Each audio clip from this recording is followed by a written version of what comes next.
Mesdames et Messieurs les doyens des facultés et directeurs d'instituts et écoles, Mesdames et Messieurs, en vos rangs, grades et qualités, chers intervenants, chers invités, chers collègues enseignants-chercheurs, chers étudiants. Comme l'a si bien dit le professeur Maouli Kouchoro, doyen de la fac de sciences éco et de gestion de l'Université de Lomé, que je remercie chaleureusement pour son inlassable ardeur à la tâche. C'est un réel plaisir pour nous de vous accueillir dans cet auditorium de l'Université de Lomé, qui, contrairement à l'habitude, n'est pas plein comme un œuf du fait de l'impératif de respect des mesures barrières en cette période de Covid-19. Certains d'entre vous n'ont pas hésité à parcourir des centaines, voire des milliers de kilomètres, bravant quantité de tests PCR pour être physiquement présents avec nous ce matin. Soyez-en remerciés. D'autres, du fait d'un agenda particulièrement chargé en cette période de reprise post-pandémique, ont préféré intervenir en visioconférence, suspendant durant quelques heures le cours de leurs activités quotidiennes, qu'ils en soient également remerciés. Enfin, dans deux cas que je ne saurais passer sous silence, la justice a interdit de sortie du territoire national des invités du panel d'ouverture de ce colloque. J'ai cité M. Ousmane Sonko du Sénégal et Cellou Dalein Diallo de la Guinée-Conakry, ou retarder la délivrance de l'autorisation de sortie, comme dans le cas de M. Succès Masra du Tchad. Chacun se fera son opinion sur ces décisions de justice qu'il ne me revient pas de commenter, mais permettez-moi, à l'entame de ces états généraux de l'ECO, de manifester mon amitié, ma solidarité et mes salutations fraternelles à ces trois frères africains de haute valeur. Monsieur Succès Masra sera avec nous demain, si tout va bien, et messieurs Sonko et Diallo interviendront tout à l'heure par visioconférence. Mesdames, Messieurs, chers participants, l'économiste français Jacques Rueff, éminent spécialiste des questions monétaires, paix à son âme, avait l'habitude de dire, je cite, « La monnaie est l'espace dans lequel se joue le sort de la liberté politique et le destin du développement économique. » Fin de citation. C'est sous le sceau de ces deux considérations que nous avons choisi de placer les présents états généraux de l'ECO, à savoir d'une part, regroupés dans le cadre de panels d'ouverture, de clôture et d'événements d'environnement du colloque, tels que l'exposition qui a cours actuellement à Zanguera sur les monnaies dans la banlieue de Lomé, des interventions et expressions pour marquer la dimension citoyenne et politique de la monnaie. Et, d'autre part, faire plancher dans le cadre de sessions dédiées les chercheurs dont les communications se situent pour la plupart à la frontière de la recherche en matière monétaire. En faisant ce choix de la pluralité disciplinaire et spatiale, nous traduisons en actes la forte conviction de l'anthropologue Marcel Mauss, qui disait que la monnaie est un fait social total. La monnaie ne relève pas seulement de la sphère économique, loin s'en faut, mais elle est également juridique, politique, historique, religieuse, sociale et sociétale. Il n'empêche, puisqu'il faut bien commencer quelque part, et que nous sommes une faculté de sciences économiques et de gestion, nous avons décidé de commencer par l'économie. Ainsi, nous avons rédigé un appel à communication en français et en anglais afin de recueillir le maximum de propositions de communication, ce qui a ensuite permis au comité scientifique du colloque, que j'ai l'honneur de présider, d'effectuer une sélection rigoureuse et une répartition équilibrée des communications au sein des différentes sessions. J'en parle parce que j'ai entendu ici ou là des esprits chagrins mettre en doute le caractère impartial du colloque, au motif que n'y auraient pas été invités des intervenants ghanéens, gambiens, nigérians ou que sais-je encore. Au-delà du caractère factuellement inexact d'une telle allégation, je voudrais me réjouir pour l'honneur et le rayonnement de la science que des chercheurs togolais puissent avoir le droit de travailler sur les économies ghanéennes, gambiennes ou nigérianes sans demander l'autorisation à quiconque. Car après tout, permettez-moi cette boutade, s'il avait fallu attendre d'inviter les Martiens à la station spatiale de Cap Canaveral en Floride, on n'aurait certainement pas pu envoyer les robots sur la planète Mars. Mais revenons à l'essentiel.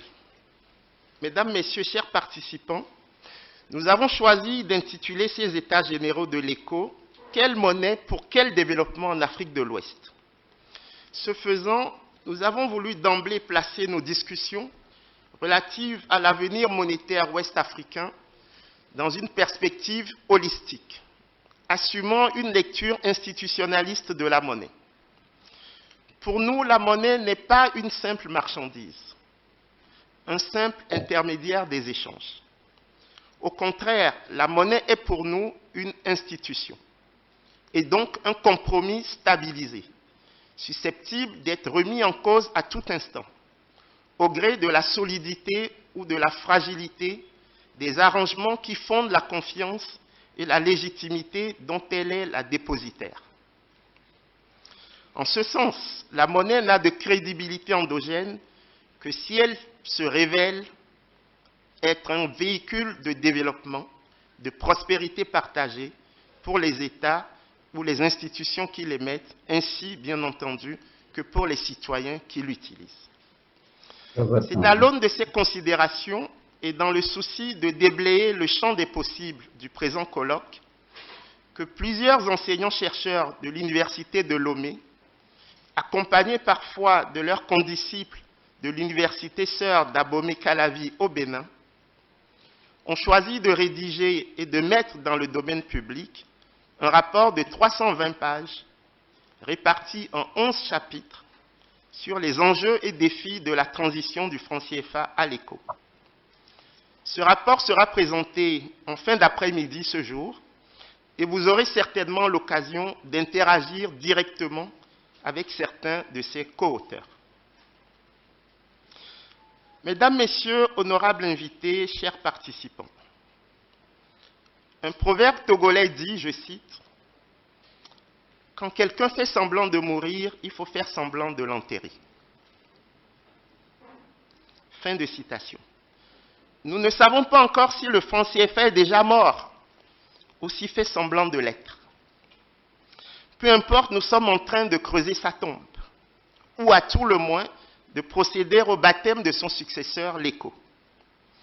Pour ce faire, nous avons choisi de répartir en 5 sessions les réflexions de ces 3 jours, 26, 27 et 28 mai 2021, à savoir 1. L'économie politique de l'éco cet après-midi.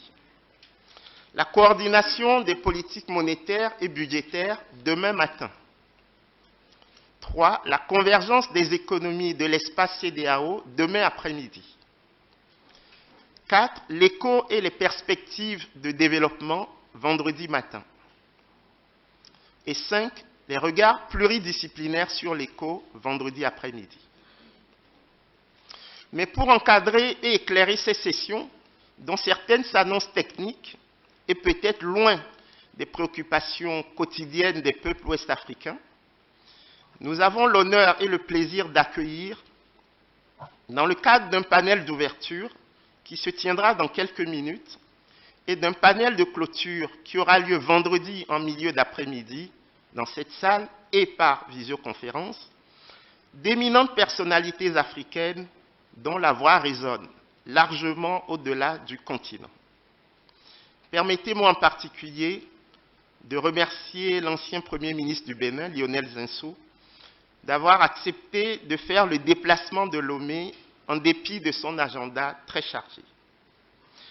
Nous avons tenu à l'inviter en dépit de nos désaccords passés présent et peut-être futur. Parce qu'un autre proverbe de chez nous dit, je cite, « Mieux vaut un diable qu'on connaît plutôt qu'un ange qu'on ne connaît pas. » Monsieur le Premier ministre, vous êtes pour nous les Togolais un ami du Togo et à ce titre un ange qu'on connaît. Dans quelques minutes aura lieu la conférence inaugurale des États généraux de l'ECO, délivrée depuis le Sénégal par le professeur Adama Diao, éminent professeur de sciences économiques qui a formé des générations d'étudiants sur tout le continent. Nous sommes nombreux dans cette salle et au-delà à lui devoir beaucoup de choses. Il aurait voulu être physiquement à nos côtés ce matin, mais à l'impossible, nul n'est tenu. Monsieur le professeur et cher aîné, soyez-en remerciés. Ce colloque n'aurait jamais pu se tenir sans la ténacité et l'accompagnement constant du président de l'Université de Lomé. J'ai nommé le professeur et ministre Komlan Dodji Kokoroko, dont l'excellence universitaire n'a d'égal que la détermination réformatrice. N'en déplaise aux Cassandres de tous bords, il a transformé l'image de l'Université de Lomé et nous lui en sommes reconnaissants. Je ne saurais terminer mes propos sans remercier le chef de l'État, son Excellence Faure Gnassingbé, qui a eu le courage, reconnaissons-le, de laisser se tenir en terre togolaise les États généraux de l'ECO sur le si sensible sujet monétaire en Afrique zone franc, même si le périmètre de l'ECO dépasse celui du franc CFA. Alors que je lui exposais il y a de cela quelques mois les motifs des États généraux de l'ECO, que je suggérais sa tenue le 27 avril 2021, date anniversaire de l'indépendance du Togo, il me posa la question suivante, je cite, « Pourquoi vous ne tenez pas ces États généraux plutôt fin mai, car le 28 mai 1975 est la date anniversaire de la création de la CEDEAO. » Fin de citation. Mesdames, Messieurs, chers participants, maintenant que le mystère du choix de ces 3 jours pour tenir les États généraux de l'ECO est levé, il ne nous reste plus qu'à nous mettre au travail et à vous remercier encore une fois de votre aimable attention. Merci à toutes et à tous.